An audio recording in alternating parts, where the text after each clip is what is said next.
Hello guys, welcome back to my channel Preethi Priya official. అందరూ ఎలా ఉన్నారు? సమ్మర్ హాలిడేస్ కదా, మంచిగా ఎంజాయ్ చేస్తూ ఉంటారు. నేను కూడా పర్లేదు, బాగానే ఉన్నాను. సో నా ప్రీవియస్ వ్లాగ్స్ అయితే మీరు కంటిన్యూస్గా సపోర్ట్ చేసినందుకు నిజంగా థ్యాంక్ యూ సో మచ్.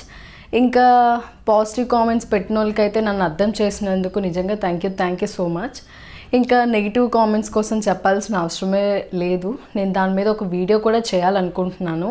అది నెక్స్ట్ వ్లాగ్లో అయితే అప్లోడ్ చేస్తాను. అది డెఫినెట్గా చూడండి మీరు.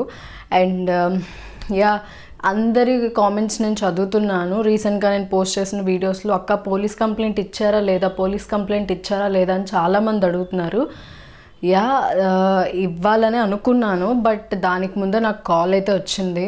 చెప్పానంటే, సార్ ఇలా నేను పోలీస్ కంప్లైంట్ అయితే ఇవ్వాలనుకుంటున్నాను, మీరెవరో చెప్పేసేయండి, మీరెవరో చెప్పేస్తే ఇది ఇక్కడితో స్టాప్ చేసేస్తాను, లేదు మీరు ఇంకా అది ల్యాక్ చేయాలనుకుంటే ఇష్యూ ఎక్కడి వరకు వెళ్తుంది అని చెప్పి నేను అతనికైతే మాట్లాడడం జరిగింది. సో తను ఫైనల్గా నాకు ఏం చెప్పారంటే, నేను ఎవరినో కాదమ్మా, మీ ఫాదర్ వాళ్ళ ఫ్రెండ్ని అని చెప్పారు. నేనైతే షాక్. అంటే ఇదేంటి, ఇతను నాకు కాల్ చేయడం ఏంటి? నేను నిజంగా అంటే మీరు అందరూ కామెంట్ చేశారు, ఎలా అక్క అతను మాకు తెలుసు మీ ఫాదర్ అంటే నాకు ఫాదర్లా అనిపించలేదు. ఎందుకంటే అతని వే ఆఫ్ టాకింగ్ అది నాకు అర్థమైంది. సో అతను చెప్పిన తర్వాత ఓకే, సో ఏంటి సార్ ప్రాబ్లం అంటే, ఏం లేదు, నువ్వు ఎప్పుడైతే వీడియో స్టార్ట్ చేసావో సో అది కొంచెం నెగిటివ్గా వెళ్తే రేపొద్దున మా అంటే వాళ్ళ సైడ్ వాళ్ళందరికీ ప్రాబ్లం అవుతుంది కదమ్మా, సో ఇంకెప్పుడు అలా వీడియోస్ చేయకు అంటే నేను మళ్ళీ అతనితో ఇదే ఆర్గ్యుమెంట్ చేశాను. సార్ వీడియోస్ చేయకు అంటున్నారు, అసలు వీడియోస్లో నేను ఏం రాంగ్గా మాట్లాడాను నాకు అర్థం కావట్లేదు. ఇంకొకసారి మాత్రం వీడియోస్ చేయొద్దు అని నా మీద మీరు అథారిటీ చూపించొద్దు, నాకు అస్సలు నచ్చదు. ఎందుకంటే మా ఇంట్లోనే నాకు చూపించారు అథారిటీ, అలాంటిది మీరెవరు నాకు చూపించడానికి? అండ్ దట్టు నేను ఏదైనా తప్పు చేస్తే అవునమ్మా నువ్వు ఇలా మాట్లాడడం నాకు నచ్చలేదు అంటే అది వేరే, కానీ సో వీడియో చేయొద్దు నాకు నచ్చలేదు అని నా మీద నాకు అథారిటీ చూపిస్తుంటే నాకు అస్సలు నచ్చట్లేదు అని చెప్పి చాలా క్లియర్గా ఎక్స్ప్లెయిన్ చేశాను అతనికి. సో అతను ఏమన్నారంటే, ఓకేనమ్మా నేను ఇంకా కాల్స్ కూడా చేయను, ఇది ఇక్కడితో వదిలేద్దాం, బట్ వీడియోస్ మాత్రం మళ్ళీ డిలీట్ చేయని చెప్పి నాకు వార్నింగ్ ఇస్తున్నారు. నాకు మళ్ళీ కోపం వచ్చి కొంతసేపు మాట్లాడాను అతనితో. ఇది ఇలా కాదు సార్, నేనేం చెప్పాలనుకుంటున్నానంటే, ఒక అమ్మాయి వీడియోస్ చూసి ఇన్స్పైర్ అవ్వాలి, ఎలాంటి సపోర్ట్ లేకపోయినా ఒక స్టేజ్లో ఉండాలని చెప్పి ఎక్స్ప్లెయిన్ చేశాను, కానీ ఇలా చేశారు ఇలా అయిపోయింది అని ఎక్కడ నేను రాంగ్గా మెన్షన్ చేయలేదు, మీకు కావాల్సిన వీడియోస్ కూడా మళ్ళీ చూసుకోండి అని చెప్పాను. సో అయితే నేను ఇప్పుడు అతనికి ఒకసారి కాల్ చేయాలనుకుంటున్నాను. ఎందుకంటే మీరు అందరూ తిట్టుకోవచ్చు, ఎందుకక్క అయిపోయింది కదా, అతను ఆల్రెడీ చెప్పేశారు కదా ఇంకెందుకు అని. సో ఈ పాయింట్ నోట్ చేసుకోండి. ఏం లేదు, నేను ఎందుకు కాల్ చేయాలనుకుంటున్నానంటే, ఒక్కసారి నేను మా ఫాదర్ వాయిస్ వినాలనుకుంటున్నాను గైస్. నిజంగా మీరు ఏమనుకుంటారో నాకు తెలీదు, నన్ను తప్పుగా అనుకున్నా పర్లేదు. ఎందుకు హలో, మీ అందరి కామెంట్స్ అయితే నేను చదివాను. చాలామంది స్కిన్ కేర్ కోసం అయితే చెప్పమని చెప్తున్నారు. బయట పొల్యూషన్ వల్ల మన స్కిన్ అనేది ఎంత డ్యామేజ్ అవుతుందో మీ అందరికీ తెలుసు. అండ్ ఆయిలీ ఫేస్కి అయితే అసలు చెప్పాల్సిన అవసరమే లేదు. సో మీరేం టెన్షన్ పడకండి, మీ అందరికీ నేను ఒక సొల్యూషన్ అయితే చెప్తాను. అదే Mamaearth chia moisturiser and face wash.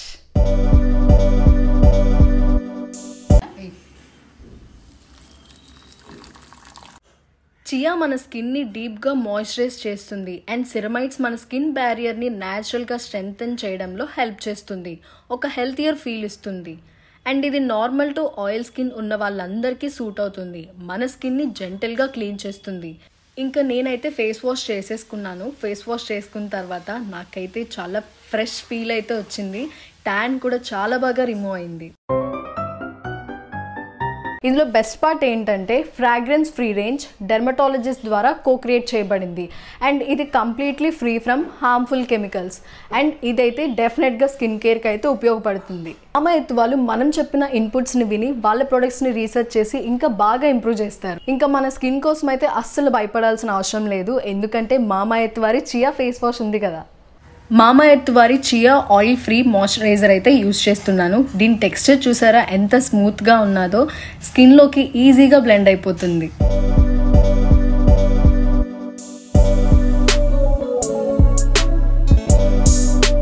ఇక్కడ కనిపిస్తున్న ప్రోమో కోడ్ ప్రీతి2025 మామాయత్ యాప్లో కానీ మామాయత్ వెబ్సైట్లో కానీ మీరు నా ప్రోమో కోడ్ యూస్ చేస్తే మీకు 20% ఆఫర్ కూడా వస్తుంది. Available on Flipkart, Nykaa, Amazon. Link in description. Go and order now. మనకి మళ్ళీ లేనిపోని ప్రాబ్లమ్స్ అని, బట్ ఎందుకో నాకు ఒక్కసారి వాయిస్ వినాలనిపిస్తుంది. నేను యాక్చువల్లీ అతనికి మార్నింగ్ కూడా కాల్ చేశాను. కాల్ చేసి అంకుల్ ఒక్కసారి వాయిస్ అదంతా వినాలనుకుంటున్నాను, ఒక్కసారి ఫోన్ ఇవ్వరా, నేను మాట్లాడతానని కూడా చెప్పాను. లేదమ్మా నేను బయట ఉన్నాను, నేను మీకు మళ్ళీ చేస్తాను ఒక 1 అవర్లో అని చెప్పారు, కానీ ఇప్పటివరకు చేయలేదు. సో ఇప్పుడు నేను మళ్ళీ కాల్ చేసి అతని వాయిస్ కూడా వినాలి, అండ్ అది కూడా నేను వీడియో రికార్డ్ చేసి పెట్టాలని అయితే అనుకుంటున్నాను. సో మేబీ అతను కాన్ఫిడెన్స్ అట్లీస్ట్ పక్కన లేకపోయినా కాన్ఫిడెన్స్ అయినా పెట్టమని అడుగుతున్నాను. ఉంటుంది అబ్బా, ఎవరికి ఉండదు, ఏ కన్న కూతురుకు ఉంటుందో వాయిస్ వినాలి, అతను ఎవరు అసలు ఏంటి అని చెప్పి మనకి ఉంటుంది కదా ఆడపిల్లగా. ఎందుకంటే ఇది గుర్తుపెట్టుకోండి, నిజంగా అమ్మాయికి ఫాదర్ ఎమోషన్స్ చాలా ఎక్కువ ఉంటాయి తెలుసా మీకు. మీ ఎవ్వరికి తెలియదేమో, అంటే ఉన్నప్పుడు ఎవరికి వాల్యూ తెలియదు అంటారు. అలాగే కామెంట్స్ నేను చదువుతాను కదా, ఏటి మాత్రం దానికే ఏడ్ చేయాలా అని చెప్పి చాలామంది అంటున్నారు. గాయ్స్ ఆ ఎమోషన్ ఎలా ఉంటుంది తెలుసా. నేను చిన్నప్పుడు స్కూల్ మీకు అది నేను ముందు వ్లాగ్లో కూడా చెప్పాను, నాకు అది ఇప్పటికీ ఒక మైండ్లో ఉండిపోయింది. ఎలా అంటే స్కూల్కి వెళ్తుంటప్పుడు పేరెంట్స్ టీచర్ మీటింగ్ అయినప్పుడు మమ్మీ ఒక్కలే వస్తుంటే ఎలా ఉంటుంది చెప్పండి ఆ పెయిన్ ఒక్కసారి. చాలా ఉంటుంది పెయిన్. సో ఇప్పుడు ఏంటంటే మనకు ఒక మెచ్యూరిటీ వచ్చింది, ఏం చేస్తున్నాము ఏంటి అన్నది అన్నీ ఐడియా ఉంటాయి, బట్ ఎక్కడో ఒక చిన్న లోటు ఉండిపోద్ది. అబ్బా ఇతని వాయిస్ ఎలా ఉంటుంది అసలు, ఇతను నిజంగా ఉంటుందా, అసలు ఉన్నారా ఏంటి అని చెప్పి మనకు ఒక చిన్న ఐడియా ఉంటుంది కదా. సో నేనైతే ఇప్పుడు కాల్ చేసి అతని వాయిస్ అయితే నేను వినాలనుకుంటున్నానని కూడా చెప్పాను అతనికి మార్నింగ్. అతనైతే నేను ఫోన్ చేసేస్తానమ్మా 1 అవర్లో ఇస్తాను ఫోన్ అన్నారు, బట్ ఇప్పటికి వచ్చి చేయలేదు. నేను మళ్ళీ చేస్తాను, అట్లీస్ట్ పక్కన లేకపోయినా కాన్ఫరెన్స్ అయితే మాత్రం పెట్టండి సార్ అని చెప్పి నేను రిక్వెస్ట్ చేస్తాను. సో చూద్దాం అతను పెడతారో లేదో.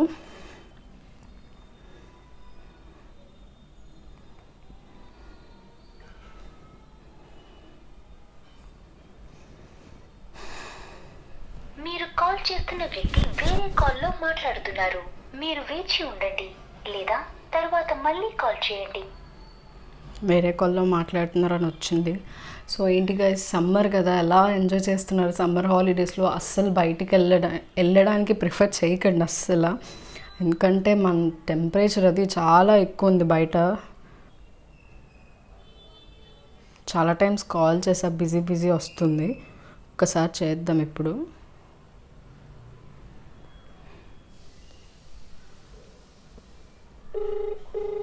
రింగ్ అవుతుంది.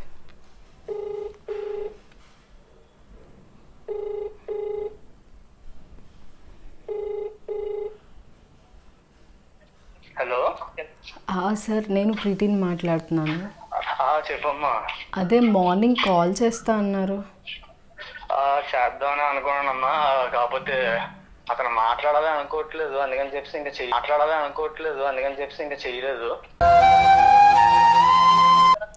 అంటే రీజన్ ఏంటి సార్, మాట్లాడాలి అనుకోవట్లేదంటే? అంటే చెప్తానమ్మా, ఇక ఫోన్ మాట్లాడదాం అనేసి అయితే అడిగాను, మాట్లాడదాం అనుకున్నది మాట్లాడతావా అని చెప్పేసి, కానీ అతను వద్దు మాట్లాడాలనుకోవట్లేదు అని చెప్పి అన్నాడు. అందుకే ఇంక నేను కూడా ఫోన్ రిటర్న్ చేయలేదు. ఒకసారి పోనీ కాన్ఫరెన్స్ పెట్టండి సార్, నేను ఒకసారి మాట్లాడతాను. అంటే కాన్ఫిడెన్స్ అనేది లేదమ్మా, మాట్లాడదాం అనుకోవట్లేదు కదా. ఫోన్ చేసినా సరే ఇంకేం మాట్లాడతారు. ఇప్పుడు కాన్ఫిడెన్స్ పెట్టినా సరే మళ్ళీ ఖర్చు చేస్తే నువ్వు బాధపడతావు.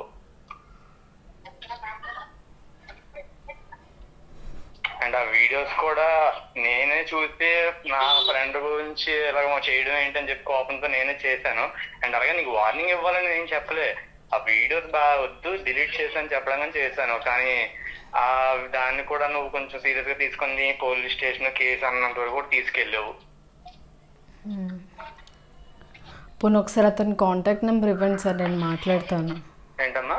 అతని కాంటాక్ట్ నెంబర్ పోనీ ఒక్కసారి ఇవ్వండి, నేను మాట్లాడతాను. కాంటాక్ట్ నెంబర్ అది ఎందుకులే అమ్మా, ఇంకా మాట్లాడదాం అనుకోవట్లేదు కదా, ఇంకా అది అక్కడితో వదిలే. ఇంకా అండ్ ఇప్పుడు ఇంకా ఈ విషయం ఎక్కడితో వదిలే, నువ్వు నాకు వదిలంటే కాకపోతే నీ మీద అలా సీరియస్ గా మాట్లాడడం నాతో ఇప్పుడైతే ఇంకా వదిలేదు ఆ విషయం. ఇంకా నీతో మాట్లాడాలనుకోలేనప్పుడు ఇంకా ఫోన్ చేసి కాల్ మాట్లాడించి అతను మాట్లాడగా మళ్ళీ నువ్వు ఇబ్బంది పడడం ఎంత అనవసరం కదా. అవును సార్, ఇప్పుడు నేను ఏం తప్పు చేశానని అతను మాట్లాడను అంటున్నారు. తప్పేం లేదు. తప్పు లేనప్పుడు మరి మాట్లాడడానికి ఏంటి సార్ ప్రాబ్లం అతనికి? ఏంటమ్మా పోనీ తప్పు లేనప్పుడు మాట్లాడడానికి ప్రాబ్లం ఏంటి? పోనీ ఒకసారి నా ఫోన్ నెంబర్ అయినా ఇవ్వండి, అట్లీస్ట్ అతనికైనా కాల్ చేయమండి. కాల్ అంటే చెప్తానమ్మా, నేను చెప్తాను, మరి కాల్ చేస్తారో లేదో మనకు తెలీదు. నేను చెప్పమన్నా కూడా చెప్తాను, కానీ నా ఇంకో ఈ మ్యాటర్ ఇక్కడతో వదిలేచ్చు కదమ్మా. ఇంకా వేస్ట్ కదా. అంటే వేస్ట్ అంటే ఏం లేదు, నేను చేశాను ఫోన్ నీకు, కానీ వార్నింగ్ ఇవ్వాలని కాదు. నీకైతే నాకు నచ్చగా కోపంతో నా ఫ్రెండ్ గురించి ఇలా పెట్టడం ఏంటని చేశాను నేను. ఇది ఇంకా అతను కూడా తెలియదులే ఆ విషయం, తర్వాతే తెలిసింది. ఒకసారి కాన్ఫరెన్స్ పెట్టండి సార్. కాన్ఫరెన్స్ ఇప్పుడు బయట ఉన్నానమ్మా, కాన్ఫరెన్స్ అన్నా సరే కొంచెం ఇబ్బంది.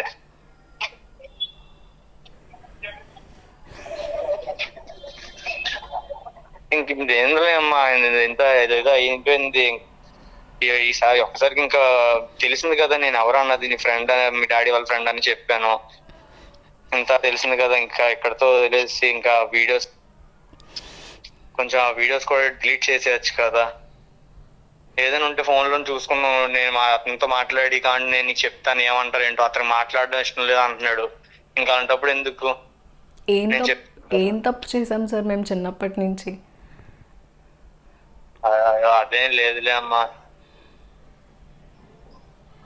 అంటే మాట్లాడను అంటే ఇష్టం లేదు అంటే ఒక రీజన్ ఉంటుంది కదా, ఏదో ప్రాబ్లం ఉంది అని. ఒక్కసారి మాట్లాడితే ఏమైపోతుంది సార్?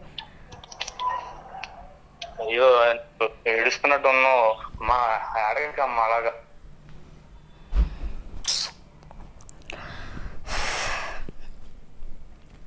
నేను వ్లాగ్ ఒకలా చేద్దాం అనుకున్నాను, ఇంకోలా అయిపోయింది. నేనేమనుకున్నానంటే అతను వాయిస్ వినిపిద్దాం మీకు అనుకున్నాను, బట్ మాట్లాడడం ఇష్టం లేదంట. చాలా బాధ అనిపిస్తుంది నాకు మాత్రం, మాట్లాడడం ఇష్టం లేదు అనేసరికి. ఓకే, స్ట్రాంగ్ ఉండాలి, నేను అదే చెప్తాం అనుకుంటాను. బట్ సడన్గా ఆ వర్డ్స్ వినేసరికి నాకు చాలా బాధ అనిపిస్తుంది, చాలా బాధ అనిపిస్తుంది. గుమ్మాడి గుమ్మాడి నా కోసం మళ్ళీ పుట్టి. నేను ఏ తప్పు చేయలేదు. నాకు నా లైఫ్లో ఏదైనా ఒక ఎమోషనల్ మూమెంట్ ఉంది అంటే ఇదే. ఓకే, ప్రాబ్లం ఏం లేదు. నేనేమనుకున్నానంటే సరదాగా అతని వాయిస్ వినొచ్చు, సో హ్యాపీగా ఉండొచ్చు, కొంచెం మీతో కూడా షేర్ చేసుకోవచ్చు. లైక్ అందరూ స్క్రిప్టెడ్ అన్నారు కదా, సో అతని వాయిస్ వినొచ్చు, మీకు వినిపించవచ్చు అనుకున్నాను. బట్ అవ్వలేదు.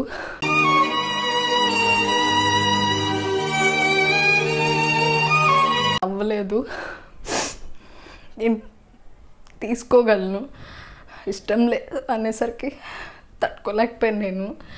అదే నేనేం తప్పు చేశాను? జస్ట్ ఒక కాల్ మాట్లాడమన్నాను అంతే కదా, జస్ట్ ఒక్క కాల్, హలో అమ్మ ఎలా ఉన్నావు, అతని నుంచి ఎలా ఉన్నావు అనేసరికి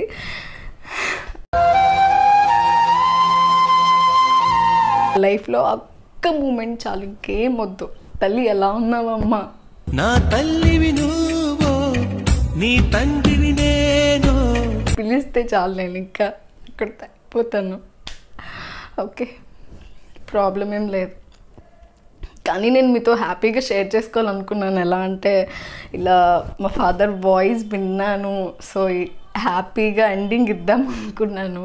సడన్గా అట్నుంచి ఇష్టం లేదమ్మా అనేసరికి అస్సలు తీసుకోలేకపోయాను నేను. But it's okay.